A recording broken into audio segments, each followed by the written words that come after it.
Let's talk about books, Jody. Let's talk about you and me. Let's talk about all the weird things and the good things that we read. Let's talk about books. Welcome back, y'all. Welcome back to Adjacent Book Club. Boy, oh boy, do we have some things to talk to you about today. Shelly. First out of the chute is I started Out of the Red. That was recommended by Mary Wynn. It's Dr. Kristin Bolden's book that she mentions in her podcast interview. And Yes. I started reading it and got to chapter 3. And I am so excited to keep reading it. It's very interesting. And we're hoping that we get him on the podcast pretty soon. He's agreed Fingers crossed. yeah, he's agreed to come on. And so I'm going to reserve that conversation for when he's with us. Yes. If you were contemplating ordering that book, I just read the first 3 chapters, but I'm already blown away. I'm like, oh, Yeah. wow. Number 2 topic, it is a very expensive book. You can also request that your library orders it. And so if it's not at your library, request that they order a copy for your community. Number 2 is I'm doing a lot of add-ins to Goodreads. Great. So check out our Goodreads. I have been able to separate it from this is Shelly's book list, this is Jody's book list, and this is Jordan's book list, so we can all share our comments and everything in there, and definitely if we talk about it on the podcast, I'm tagging it as mentioned on the podcast, and so. I have a funny story about my book this week. Okay, so that's not your book, but going back real quick to Out of the Red, I just want to say that interview with Mary Wynn, my sister-in-law, our sister, we love her so much, was so amazing. And when she spoke about Kristin and she spoke about her life, the whole time it brought me back to what our goal with this podcast is to make connections. Yes. And the more you connect with people, the more you put your kind of your neck out there for others, you never know who you're going to touch. You never know whose life you're going to change. So if you have not listened to the Mary Wynn podcast when we interviewed her, our podcasts usually are Tuesday, but you can go back. Please listen to it. It's so heartfelt. She's such an authentic person. You're going to love her. So anyway, what book did you read? Well, I want to double down on that now. It's Mary Wynn's interview has we've received a lot of comments on it. Yes. And people are like, I want to meet her. When will she be in Austin again? Can we take her to lunch? And it was like, oh, I cried. I can't believe her story. And so if you haven't, go back, and definitely Jody, adjacent, we want to connect. We're kind of webbing how these connections happen from our podcast and wanting to showcase that at the end of the year is how this connection led to where and what. And through Single Ready to Mingle, hopefully we have a wedding at the end of the year or something, who knows.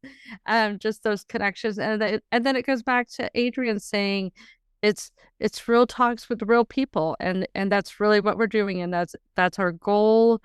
And we're glad for all the connections, and everybody's like, I don't have a story to tell. Yes, you do. Yes, you do. We will pull it out of you.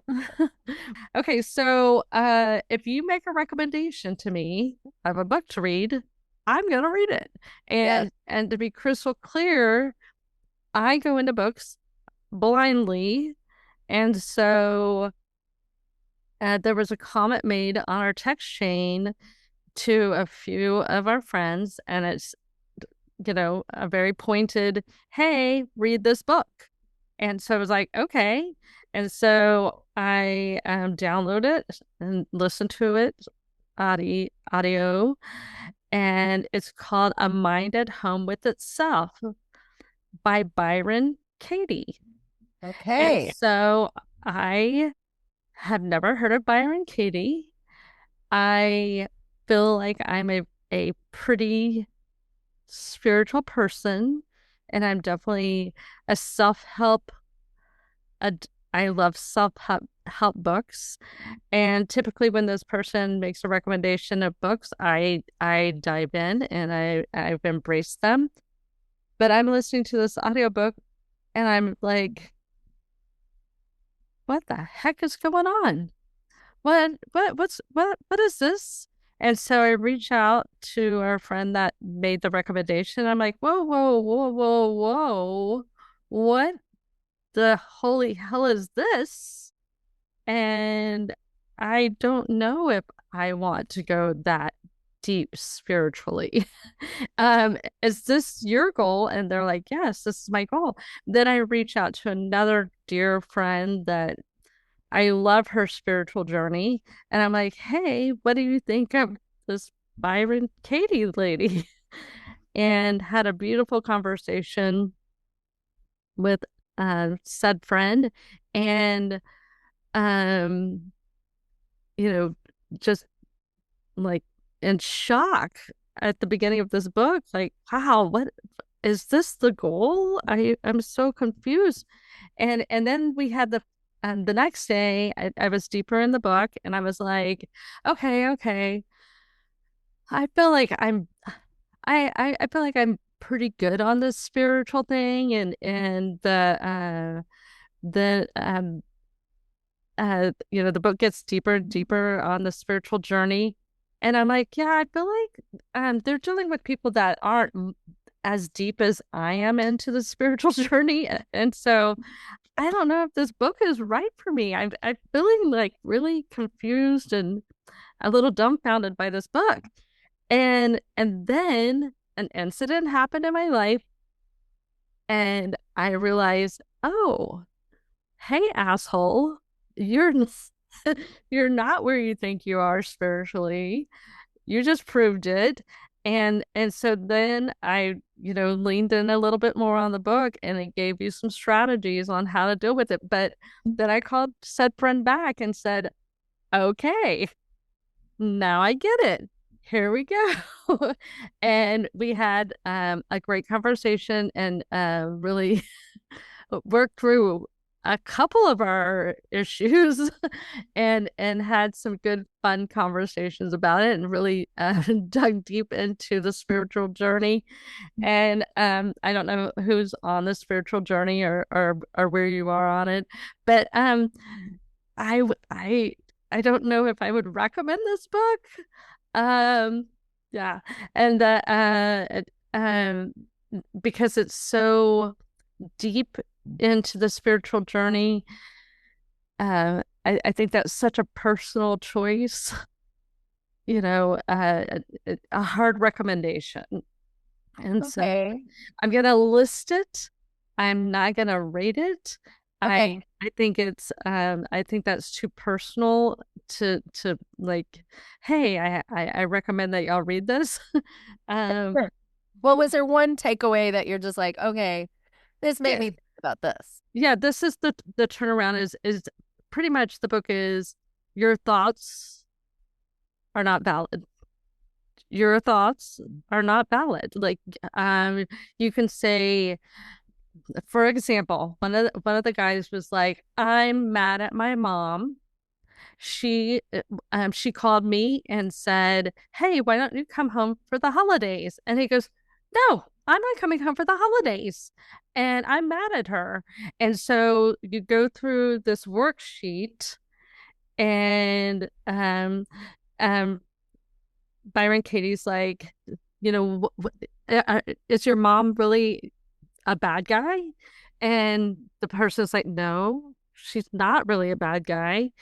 And why are you mad at her? And it was like, well, because she doesn't accept me for being gay. And it's like, your mom doesn't accept you for being gay. And they just talk through it. And it eventually snowballs into, I'm not accepting me for being gay.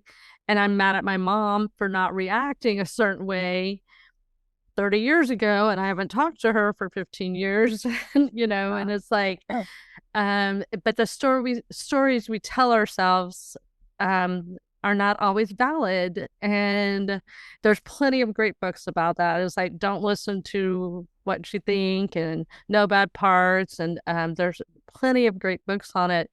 This woman is kind of a guru. Her journey is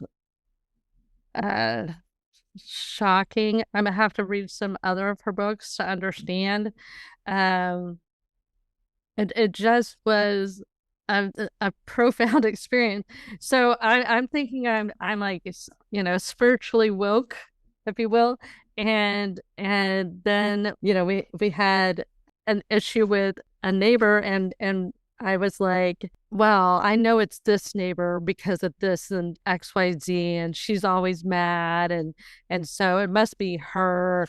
They made a complaint to Airbnb about our rental being too loud.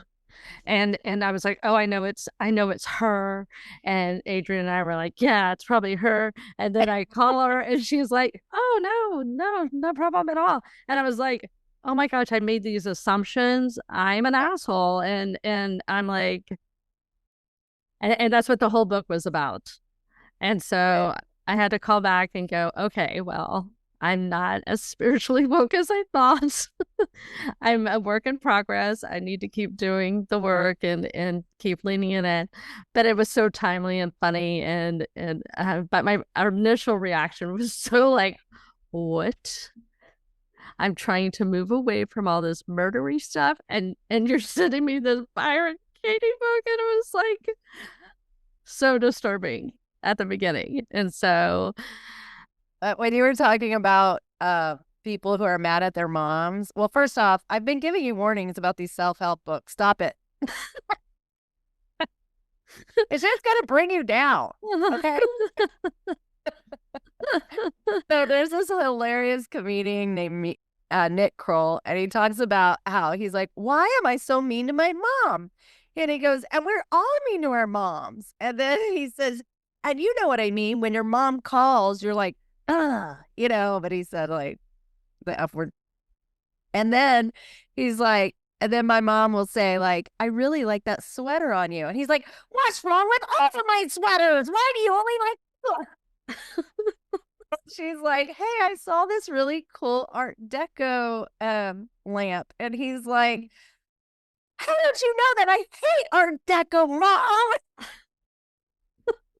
It's like, oh my gosh, we get so mad at our moms, and then when they're gone, you're gonna be like, I wish I could be mad at my mom again. I just am like, some of these books y'all read, I'm just like, good gracious, it's like when my kids were in elementary school, because they were all 5 years apart. So I had Peyton. And then 5 years later, Cameron came to Zilker. And then 5 years later, Harry.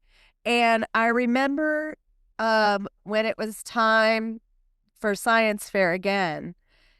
And I'm sitting there like, oh my gosh, I've been doing science fair projects for 20 something years because of my class. And I said, I'm just not curious about the world anymore. I don't know.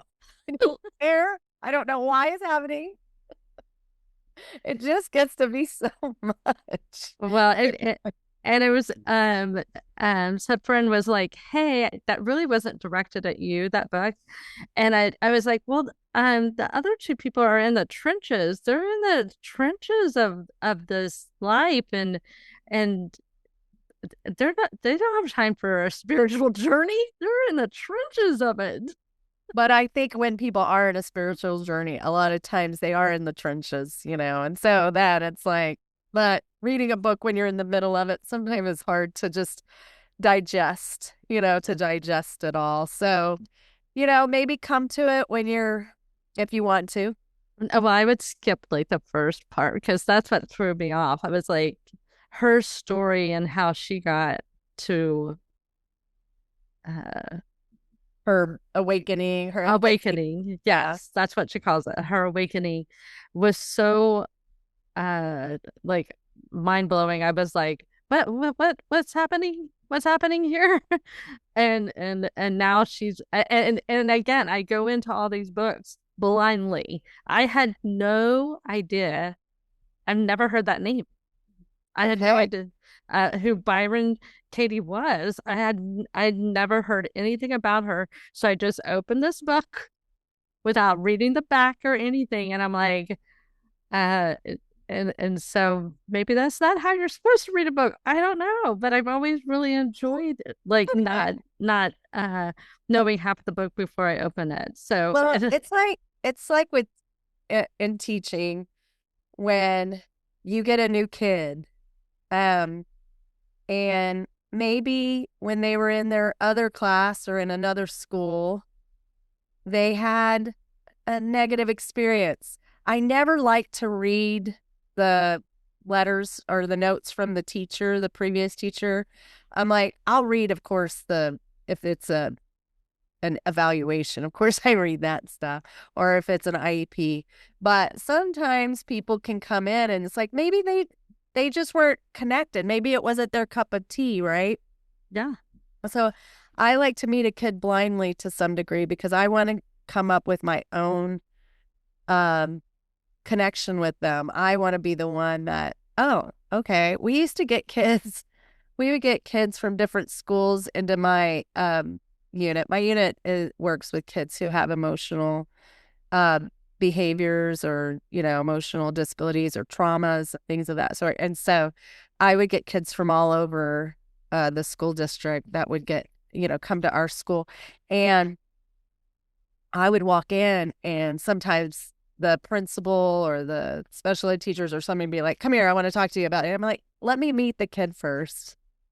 And then I'll build my relationship with that kid. You don't have to tell me, all the stories because I'm gonna build my relationship my way with them.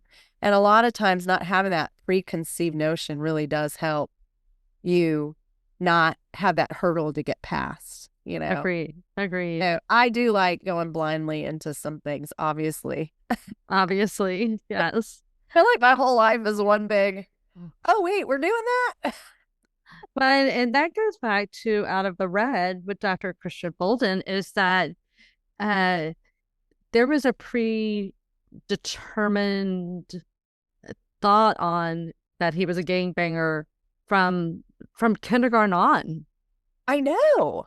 And so I don't like to walk into any situation like that. And even like if I've known somebody for years, everybody's always changing and Ah, shifting. So I never am like, I'm done with you forever. Because tomorrow ah. you're gonna be a different you and I'm gonna be a different me and maybe it will flow better at that time. And so I just anyway, that was a hard book to do it.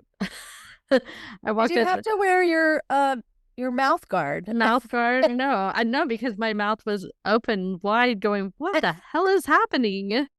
Is this what?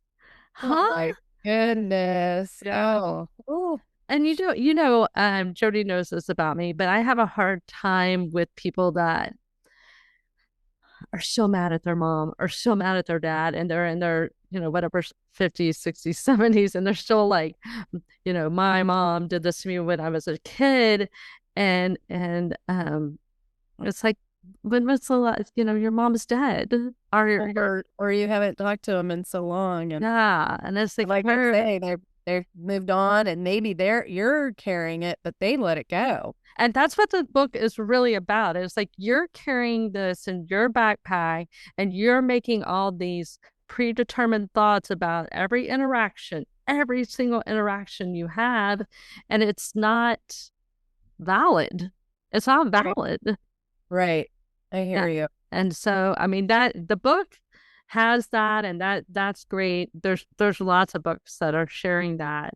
And the funniest thing is that Well, it's not funny, but whenever she engages with somebody, when they get to the point where they realize they're misstep or they're misthinking or whatever, she's like, "There you go, sweetheart."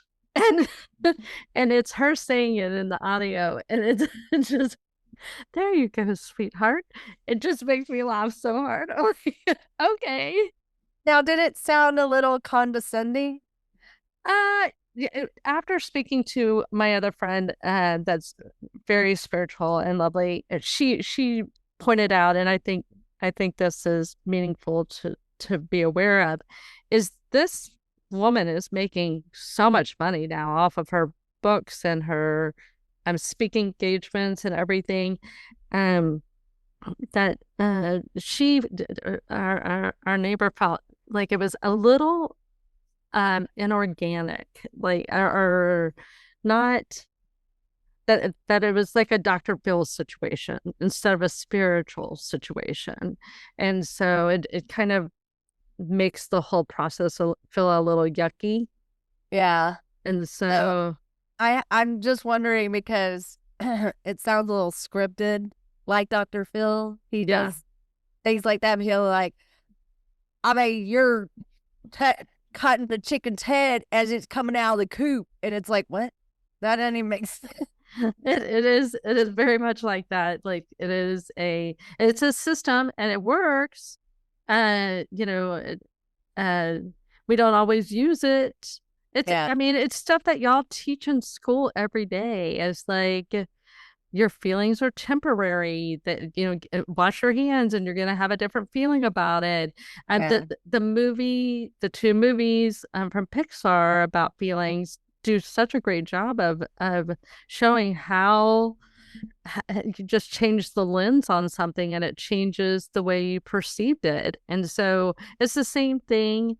But sometimes people need to go a little deeper. It's like EMDR. It's like, going through an EMDR session. And so, anyway, I'm not bashing Byron Katie. It just probably shouldn't have been my first introduction to the process. It just this is a little shocking. So, okay, I'm gonna say a bad word, so just go with it. Okay. So, because somebody told me about the podcast, and they're like, "Boy, you cussed a lot." I said two bad words, but whatever.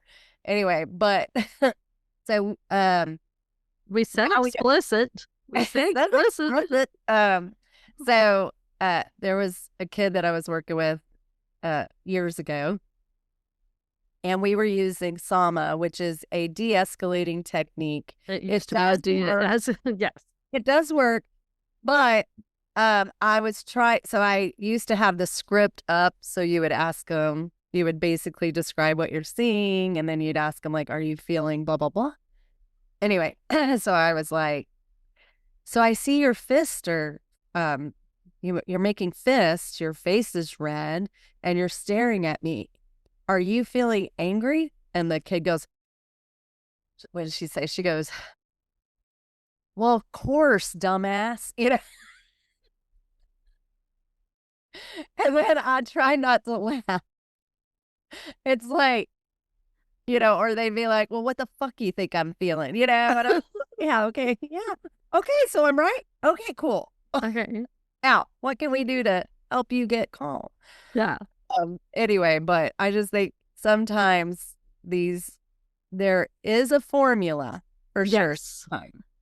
And the formula can sometimes work, but sometimes it could come off as patronizing or condescending, or it can seem unauthentic. And so, I think what we've been talking about, the most important thing is to build a connection with people, because if you don't have that connection with someone, they're going to be like, "Of course, dumbass." Well, and Jody, that is such a valid point. And we even had the conversation, is that some people are doing their spiritual journey, very isolated and not as engaging in community. And so their journey looks so different than being out in the wild and connecting with people constantly day to day to day to day, you know, hour to hour. Your journey is different because you're interfacing with other people on their journey versus, you know, hiking by yourself and going through the journey, you know. And so I kind of gave myself a little kudos because I'm doing the work and I believe in the work, but I'm taking it, you know, into into the wild, if you will, and I'm not isolating myself and doing the work. So it makes it a little harder to do the work when you're interfacing with everybody's emotions. And that's why I was like, Sure. I don't think our other friends can do it right now because they're dealing with they're dealing with a lot of emotions. Right. So that, you know, that's they're at a different space. And so anyway, I thought it was interesting. It was a good check for myself because I was like, I'm spiritually woke. Woo, woo. Like, and then I was like, hey, dumbass. No, you're not.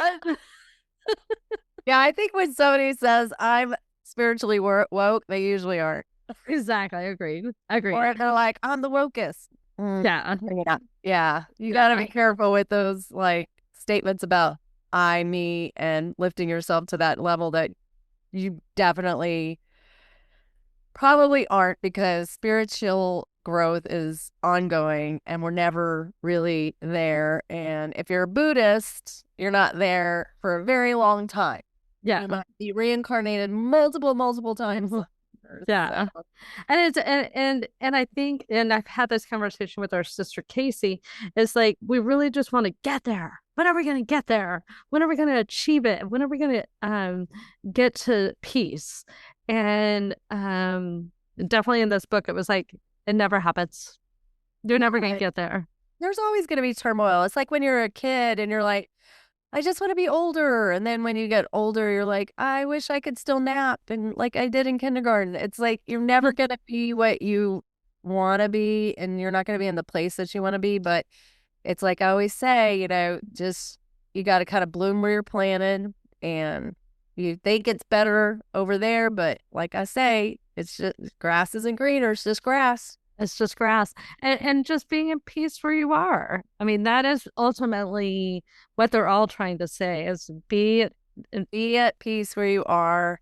Yeah, I agree with that 100%. Yeah. Try to get to that peaceful state instead of looking over the fence at what other people have. Be happy with what you have.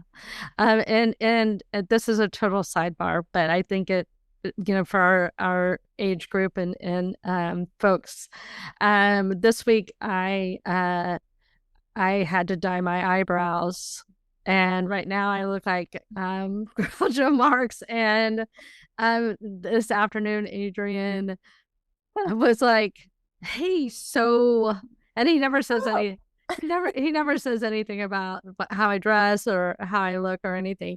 That's not our so lovely. That's why. That's not our love language. But today he was like, hey, what's going on with your He was like, I what exactly did they do?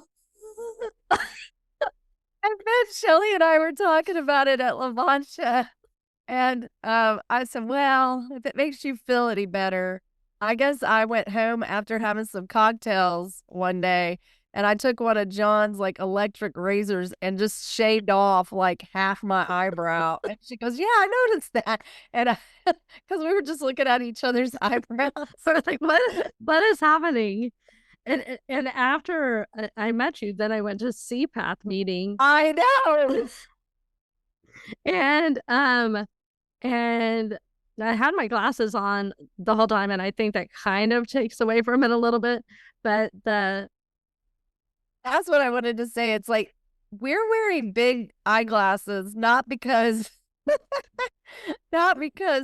I mean, obviously we need to see things, but sometimes these are only reader glasses, and I'm trying to hide my eyebrows or the fact that my makeup is not that great or whatever. And that's why I'm wearing these giant glasses, because they kind of cover a lot of your face. And so I'm just like, people think, wow, those are some giant glasses you're wearing. And I'm like, But they'll compliment usually, and then I'm just like, yeah, it's mainly because I just shaved off half my eyebrow. And I have the Groucho Marx eyebrows. I definitely have bought glasses so that I don't have to wear makeup. 100%. I totally get it. And I've been wanting to get my eyebrows done, but I'm so nervous. Wow, look at this. Because Katie Pena's eyebrows look good. I'm like, to go there, but then I'm like, okay. So anyway, you were saying Katie Pena's. Yeah, the Katie Pena's eyebrows look so good, and I want to find them, but I'm a little nervous. I think what I told Shelly and John and I think one other person, I was like, I'm gonna retire and I'm gonna get all that work done that I've been waiting to do. Nice. And I'm gonna go back one day back to my school, and they're gonna be like, "Oh my God!" They're like, Luressa, glow up over here, and I'm gonna be like, "Yeah, I did. Once I got rid of this toxic relationship." Like, I'm just kidding. I love my job. It's just time. You know when it's time. When when it feels like a toxic relationship. But I love my job. I love my students. I love my coworkers. But it's just your body starts going, ow, ow, this hurts. Yeah. Like I was walking up the stairs the other day and I was like, gosh, what is going on with me? Yeah, you just get to the point where it's like, anyway, yeah. So Shelly's eyebrows, I was looking at those. She was looking at mine. It was just, we were like, what is this person doing with their life? Yeah. Let's put our glasses on and pretend like we couldn't see it because readers are for reading. They're not for seeing afar. So it's like we have a constant, just a whitewash. I think it was like, what do they call it? Those pictures that people used to go, glamour shots. Oh. And one year, I used to do the yearbook at our school, and there was a teacher that turned in a glamour shot for her school picture. Oh my gosh, who?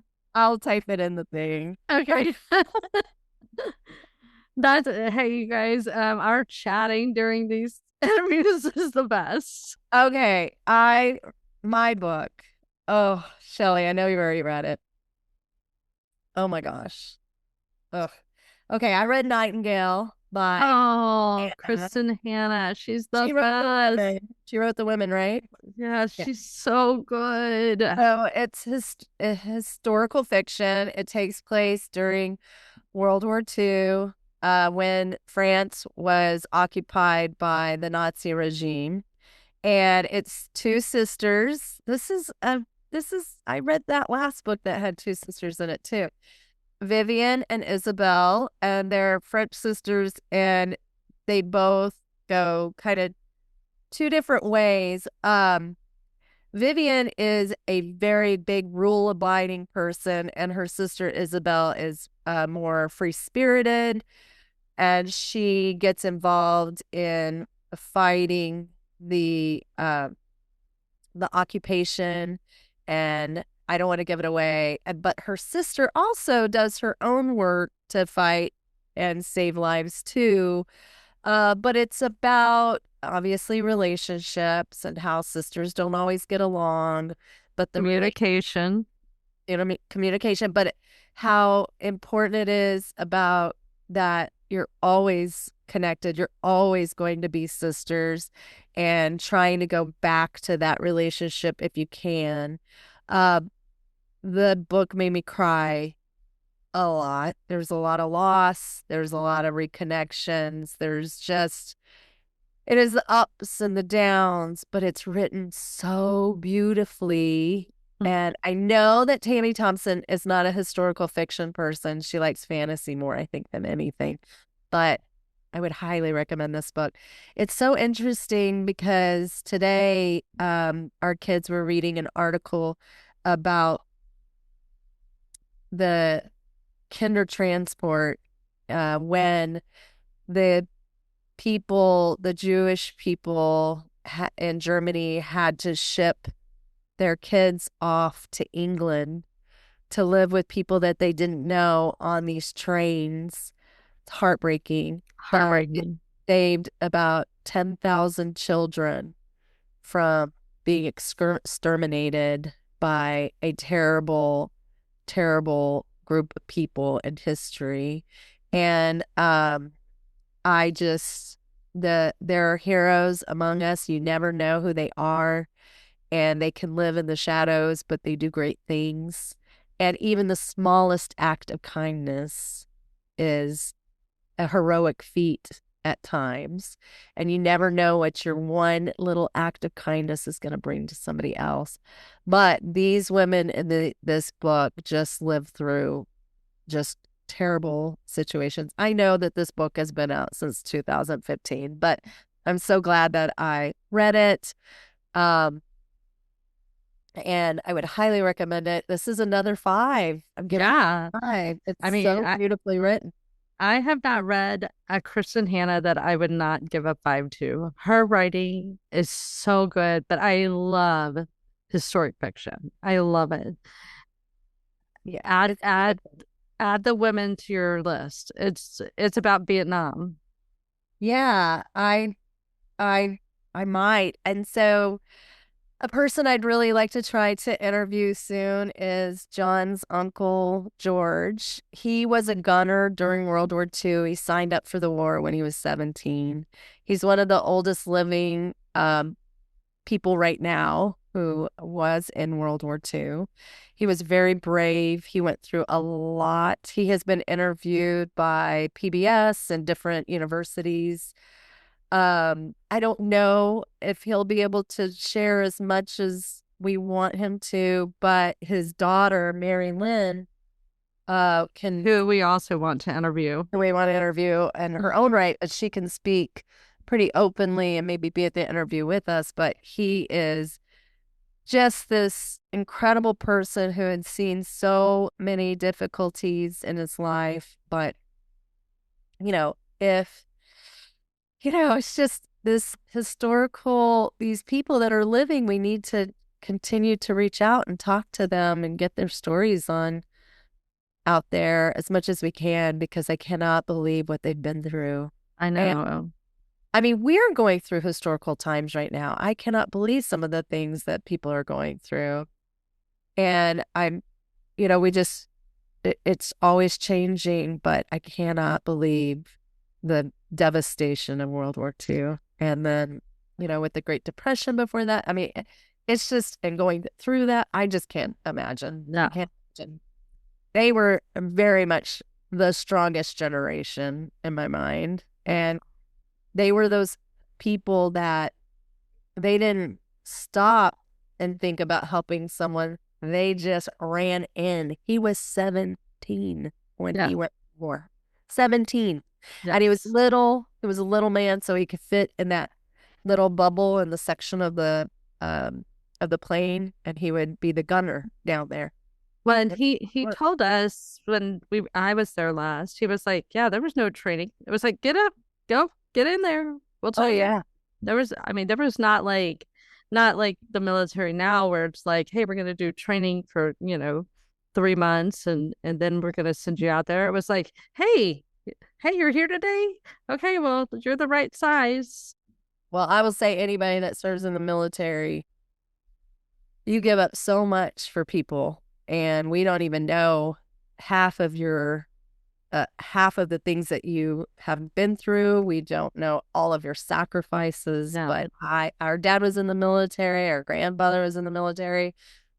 It's a huge sacrifice. Well, and it lasts for generations. I want to say 2 things. First, out of the red, Dr. Christian Bolden again. He both of his parents were in the Army. Yeah. And so how that affected him, the first 3 chapters he talks about it.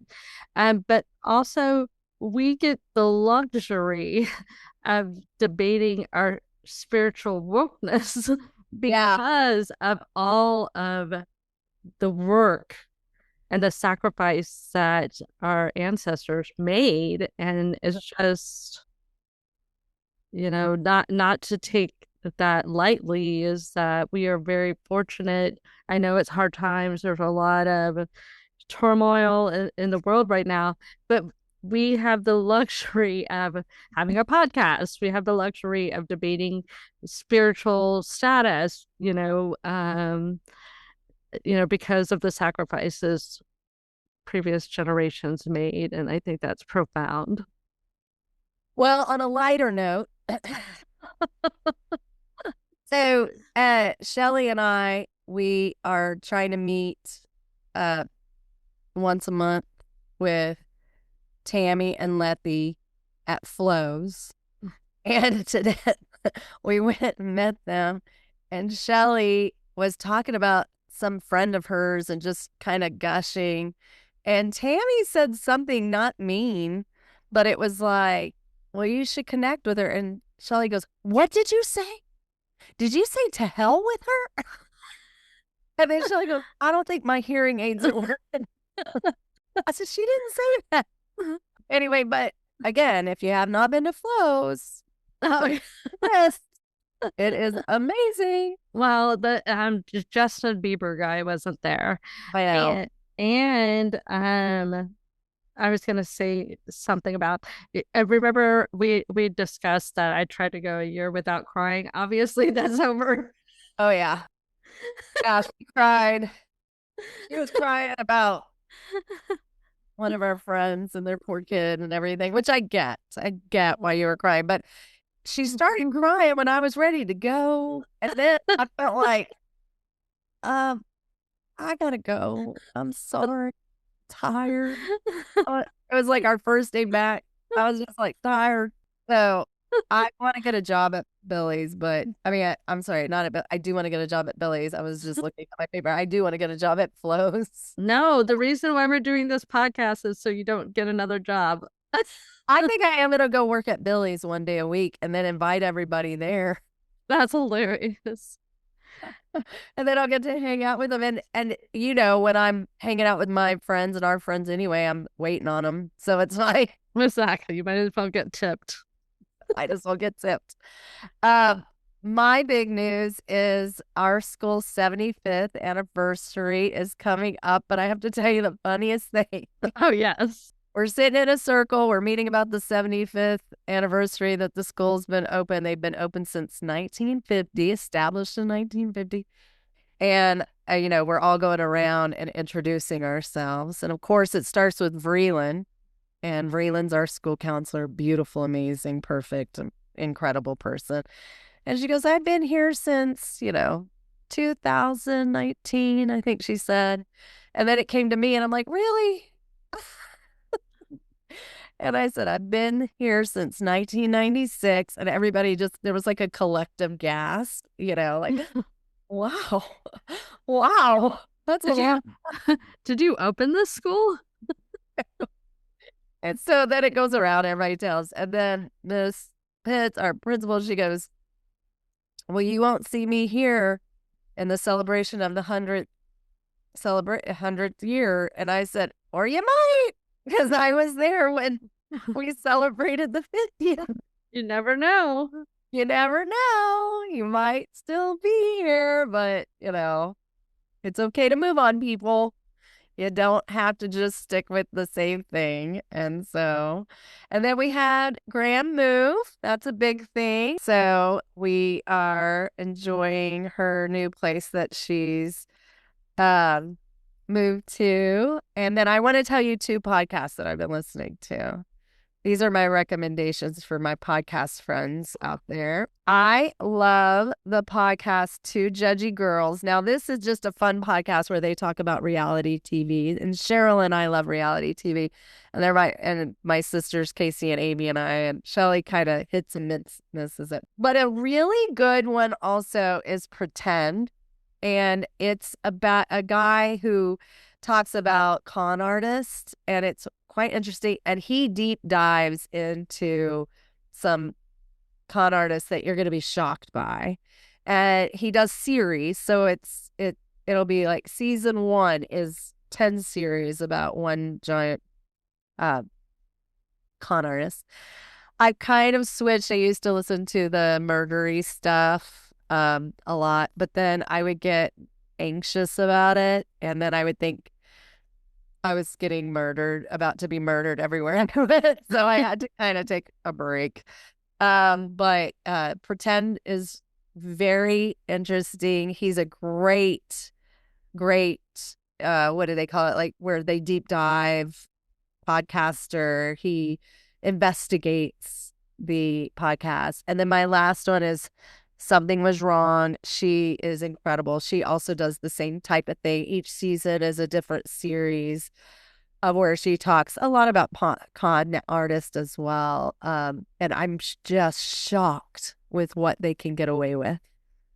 Just shocked with what con artists can do. Oh, So if you haven't listened to these podcasts, they're kind of fun to just if you're walking, running, in between books, or you just want to tune the world out. They're kind of fun. The two Judgey Girls are really cute. They just are really silly and, and it's just a fun little podcast that helps you to escape the world that we live in for a while. So, but those are my recommendations. I really enjoyed The Nightingale, so I'm glad I read that book. I have a recommendation. Oh gosh. It's not a book. This was sent to us from Robert. It's a guy on Instagram. His name is Matt Belisai, and we'll write it in the notes. He gets really stoned and cooks, and he shows himself trying to cook while he's really stoned, and it's very, very funny. Well, Shelly and I hung out with somebody who's really stoned at La Mancha yesterday. I'm not going to name names. Oh, Lordy. Oh, boy. Hey, we're pushing my buttons. Good times. Good times. I'm telling you, sometimes, do you ever feel like you wish you were on The Office and there was a camera right there and you could just look at the camera and just be like, oh, yeah. Yeah, and roll your eyes, and it would just be like this conversation you were having with the camera. Like, I'm telling you, Shelly, I was going nuts. So you were so patient and sweet. You just laughing. Well, I mean, my eyebrows were so disturbing that I felt like everybody was scared. No. I just thought it was funny because we had this waitress and she was training someone, and Shelly didn't have her glasses on, and I kept thinking, what are they thinking about these two old ladies over here? Like, we have a podcast. They're like, what? I was sitting next to Jamie at the CPAP board meeting, and I was like, hey, I got my eyebrows done, and she goes, oh, I totally understand. So funny. I know, it was very funny. No, I just kept thinking, oh my gosh, I feel like my eyebrows, Shelly's eyebrows look like Oscar the Grouch, but I look like Bert from Bert and Ernie. Did you just pull up a picture of them so you could see it? That's hilarious. I do look like Oscar the Grouch right now. It was so funny. I was like, oh my gosh, I look like Bert. Why did I shave my eyebrow? Like, this is why. These are real problems for women of our age. We're like, what the heck is happening? Okay, so coming up, we have adjacent littles, and our adjacent giver this week is Dion Stewart Shapner. She went to high school with us, and she's incredible. Oh my I can't wait for God. y'all to meet her. And then on Tuesday, we get to meet Casey Janssen. Casey Janssen and Barnabas Reed. And we get to meet the Reeds. So that's going to be a very fun interview, and we hope y'all will join in and lean in and send us some comments. You're gonna love all of it. Casey and Barnabas Reed, they answer every question so honestly. And at first, I could tell Barnabas was a little nervous, but then he really came out of his shell. So you just love listening to him. It's so cute. I love their love for each other. It's really sweet. Yes, I love being around them. And I love how much joy they bring to each other. And I love that I'm not the only wife that rolls her eyes at her spouse. Yeah. Yes. We are not the only ones. We're not the only ones. So yeah, it's funny. Oh well, they roll their eyes at us too, so that's fine. right. That's fine. What are we gonna do? That's fine. Okay, well, this has been fun, and we hope that you enjoy listening to us again. Please be adjacent with us, and whenever we do any fun stuff, come and join us, and we'll let you know when fun things are coming around. Yeah, baseball's right around the corner. Texas. Yeehaw!